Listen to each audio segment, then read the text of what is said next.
ఈరోజు దేశ పార్లమెంట్లో ఆంధ్రప్రదేశ్ రాష్ట్ర రాజధానిగా అమరావతి బిల్లుకి సంబంధించి దేశమంతా ఒకవైపు ఉంటే వైఎస్ఆర్సీపీ కాంగ్రెస్ పార్టీ మాత్రం మరొక వైపు. ఈ యొక్క బిల్లు అమరావతికి సంబంధించిన బిల్లు ఆమోదం పొందుతున్న సమయంలో ఏకగ్రీవంగా ఆమోదం పొందింది, అందరికీ కూడా తెలిసిన విషయమే. అయితే వైఎస్ఆర్సీపీ పార్టీ మాత్రం ఆ యొక్క సభ్యులు వాకౌట్ చేసి వెళ్ళిపోయారు. మరో పక్క చూసుకుంటేనేమో ఈ రోజు జగన్మోహన్ రెడ్డి ప్రెస్ మీట్ పెట్టి ఆంధ్రప్రదేశ్ రాష్ట్ర రాజధాని అమరావతికి సంబంధించి విషయం చిమ్ముతూ ఆయన దగ్గర ఉన్నటువంటి ప్లాన్ బి మావిగన్ అంటూ ప్రభుత్వానికి సలహా ఇచ్చేటువంటి పరిస్థితి. ఈ రోజు దేశంలో అమరావతి బిల్లు ఆ యొక్క ఏకగ్రీవ తీర్మానం పొందిన విషయాన్ని దృష్టిలో ఉంచుకొని వాటన్నిటిని డైవర్ట్ చేయడానికి ప్రెస్ మీట్ పెట్టారా ఏంటి? మరిన్ని విషయాలు తెలుసుకోవడానికి మనతో ఉన్నారు సీనియర్ జర్నలిస్ట్ డివి శ్రీనివాస్ గారు. సార్ నమస్కారం అండి.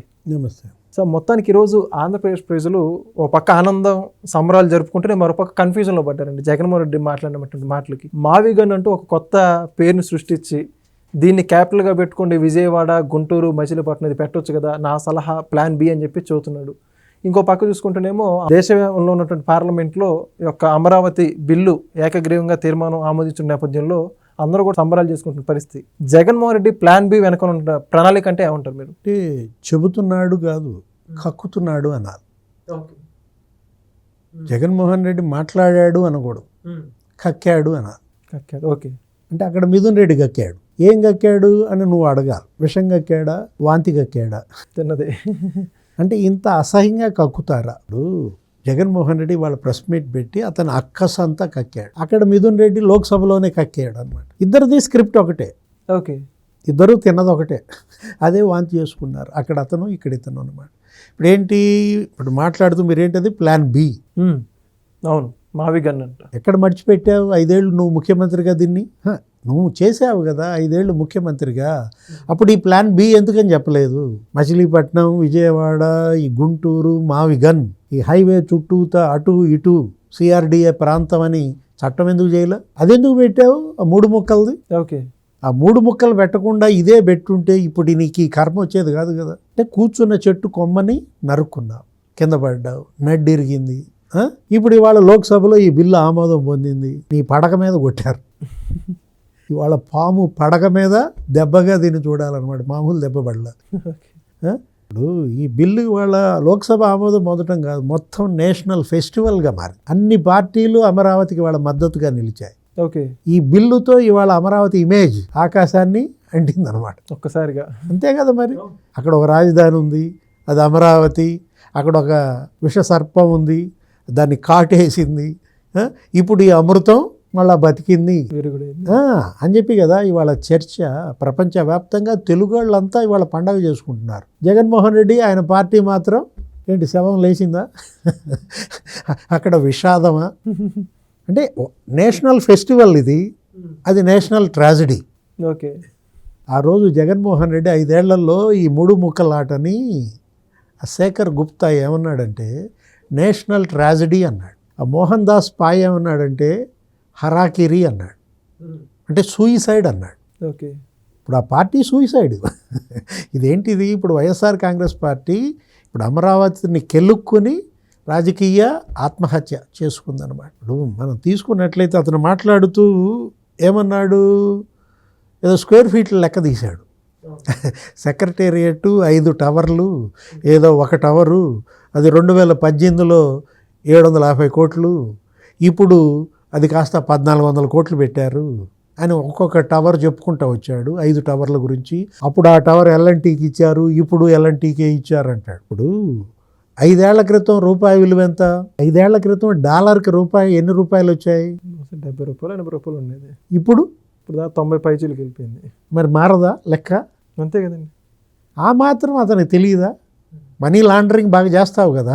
మనీ లాండరింగ్ చేసిన నీకు నీ భాషలో, లాండరింగ్ భాషలో చెప్పాలంటే మనీ లాండరింగ్ ఆ రోజు చేసావు కదా నువ్వు.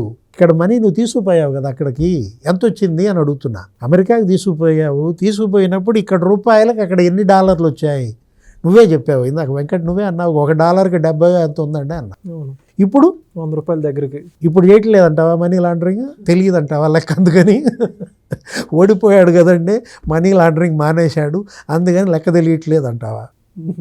తెలంగాణ సెక్రటేరియట్తో పోలుస్తాడు. ఎంత అని చెప్పాడు ప్రెస్ మీట్లో? 650 కోట్లు ఏమో చెప్పాడు, 615 కోట్లు అన్నాడు. తెలుసా నీకు అసలు సెక్రటేరియట్ తెలంగాణ ఎంత అయిందో? జగన్మోహన్ రెడ్డికి తెలుసా? తెలియకపోతే కేటీఆర్కు ఫోన్ చేసి అడగాలి. దోస్తులే కదా. 1500 కోట్లు అయింది. దాని మీద ఇప్పుడు రేవంత్ రెడ్డి ప్రభుత్వం ఒక పెద్ద ఎంక్వైరీ చేపించింది. గోడలకు పగుళ్ళు వచ్చాయి. గోడలకు పగుళ్ళు కాదు, ఇనప ఫ్రేములకు కూడా పగుళ్ళు వచ్చినాయంట. స్లాబులు పెచ్చుడి కింద పడుతున్నాయంట. 400 కోట్లతో ప్రారంభిస్తున్నా అన్నాడు కేసీఆర్. 600 కోట్లు, 1100 కోట్లు, చివరికి 1500 కోట్లు. లెక్క చూస్తే ఎన్ని స్క్వేర్ ఫీట్ అని చెప్పాడు ఈయన ప్రెస్ మీట్లో ఇవాళ? 10 లక్షల స్క్వేర్ ఫీట్ అన్నాడు. 10 కాదు, అది కూడా తప్పే. 7 లక్షల చదరపు అడుగులు. లెక్కగట్టు చదరపడుకి ఎంత వచ్చింది? 21,465 వచ్చింది. మరి ఇదెంత? ఇక్కడ జగన్ ప్రెస్ మీట్లో చెప్పిన లెక్క ఎంత? ఇక్కడ స్క్వేర్ ఫీట్ 14,000 అంటున్నాడు. 11,000 14,000 ఎక్కడ? 21,465 ఎక్కడ? సరే, అది పక్కన పెట్టు. ఢిల్లీ పార్లమెంట్ గురించి మాట్లాడాడు. ఎంత అయిందన్నాడు? 950 కోట్లు అయిందన్నాడు. ఎన్ని లక్షల చదరపు అడుగులు? మామూలుగా అయితే ఆ 1200 మంది కూర్చోటానికి 2.5 లక్షల చదరపు అడుగులు లెక్క కట్టామనుకో. చదరపు అడుగుకి ఎంత వచ్చిందో తెలుసా? 50,000. అసలు యాక్చువల్గా అయితే 7 లక్షల చదరపు అడుగులకి లెక్క కట్టాలి. అలా లెక్క కట్టిన ఎంత వచ్చిందో తెలుసా?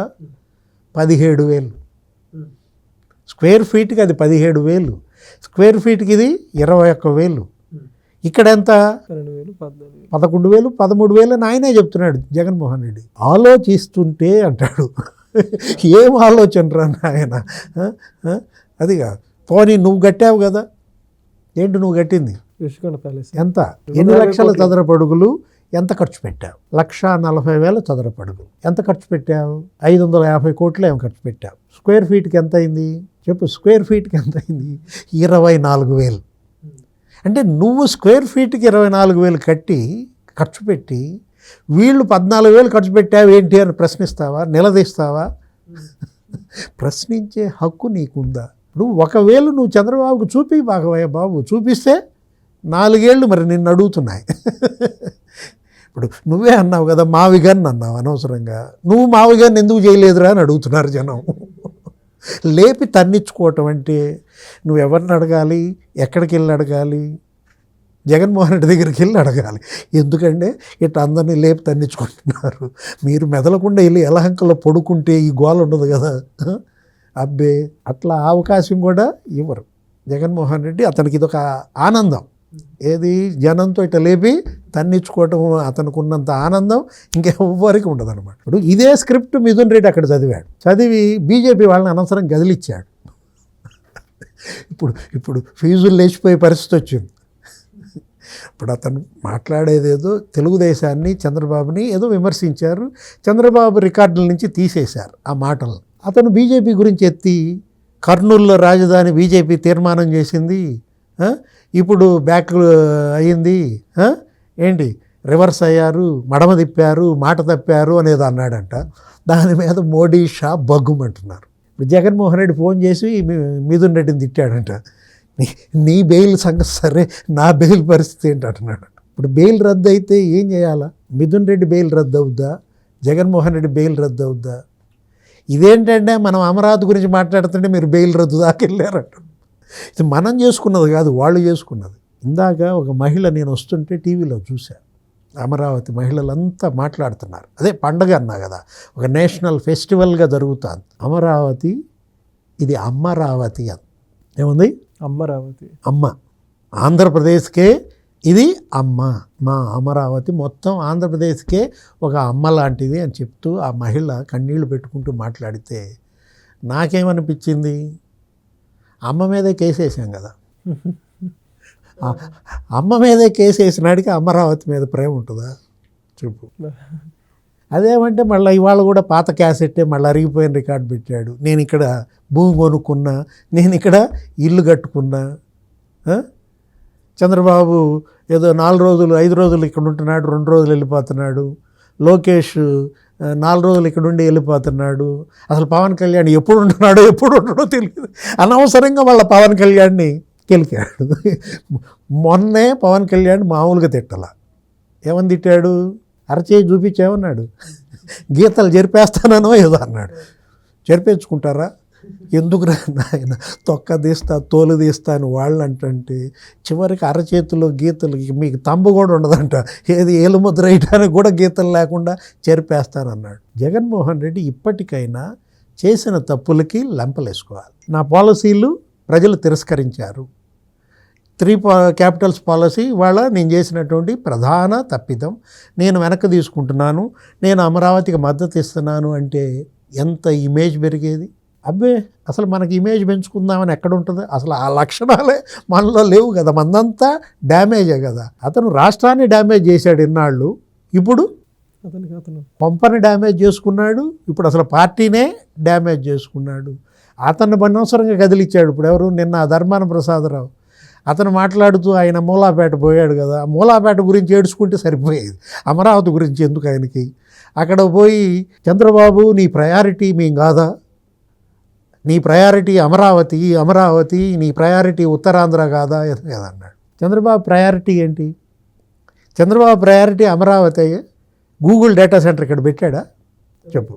నేను అదేంటి గ్రీన్ హైడ్రోజన్ ప్లాంట్ ఎన్టీపీసీ అమరావతిలో పెట్టారా? ఆర్సిలా స్టీల్ మిట్టల్ కంపెనీ ఎక్కడ పెట్టారు? అమరావతిలో పెట్టారా? చంద్రబాబు ప్రయారిటీ అయితే అక్కడ పెట్టుకునేవాడు కదా. అవన్నీ తీసుకుపోయి విశాఖపట్నంలో పెడితే ఏది చంద్రబాబు ప్రయారిటీ? ధర్మాన ప్రసాదరావు అనవసరంగా అక్కడ కంపు చేశాడు. అరే ఇవాళ నెలకి 1,00,000 కోట్ల పెట్టుబడులు, 22 నెలల్లో 22 లక్షల కోట్ల పెట్టుబడులు వస్తే ఉత్తరాంధ్రలో 9 లక్షల కోట్ల పెట్టుబడులు. అబ్బా ఎంత అన్యాయం చేసావు చంద్రబాబు అంటాడా ధర్మాన ప్రసాదరావు? ఇవాళ జగన్మోహన్ రెడ్డి ఇవాళ ఏంటంటే అతను ఒక ఉప్పు కళిక, ఏది కడివెడు పాలల్లో ఒక ఉప్పు కళిక చాలు, అందుకే దాన్ని ఏరేశారు. Thank you sir. Please subscribe to Leo News for more videos.